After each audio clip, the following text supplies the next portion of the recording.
This woman was a powerful witch who sold her soul to the devil. He gave her everything she ever wanted: fame, money, and the power to curse people. But the same spirits that gave her power began to turn on her. They tormented her mind, telling her to end her own life. And she fell into a deep drug addiction that landed her in a mental institution. But one day, at her lowest point, a woman invited her to church, and you won't believe what happened next. The trouble is, when you play with the devil, he doesn't play fair. He'll give you everything you want, all the drugs you want, all the women you want, all the promises, and all the power you want. And when he's done with you, he'll kick the legs out from under you. The same spirits, as you said in the opening, that gave me power began to turn on me. It was as if all of a sudden the same voices that would say, this man is committing adultery, or this woman steals at work, or this girl's going to get married last year, when I was reading cards, would now say to me, you should die.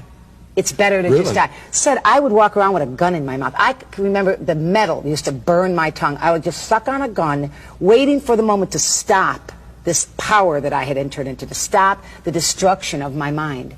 They locked me up in a mental institution. Sid, they locked me behind a metal door. That's how crazy I got. He told me that my liver was turning into a piece of leather.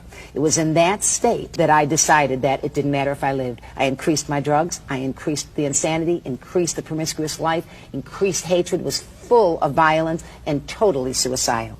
And then one day, standing in a bar, serving drinks, stealing from the place, everything they had, stealing and lying and getting high in the bathroom, a young woman approached me named Linda Smith. And you know what, Sid? She really believed in the power of God. She knew I'd experienced the power of darkness, that I knew it was out there, that it worked. Because I was dying and there was no hope, I figured I'm going to die anyway. Let's go see. And you know what really influenced me, to be very honest, in the last few minutes of this program?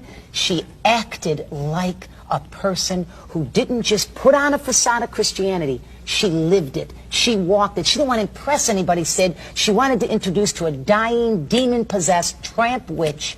She wanted to introduce that human being to a man who'd change her life. You went into that church. I walked in. What happened? I was dressed lewd. I had demons in my eyes. They were screaming all over. Most pastors would kick you out. Some of them wouldn't have anything to do with me. But Sid, in a very quick moment, I know we're coming to the end of your program, in a quick moment, the man on the platform said, if you need God to touch you, if you need healing in your body, come on up.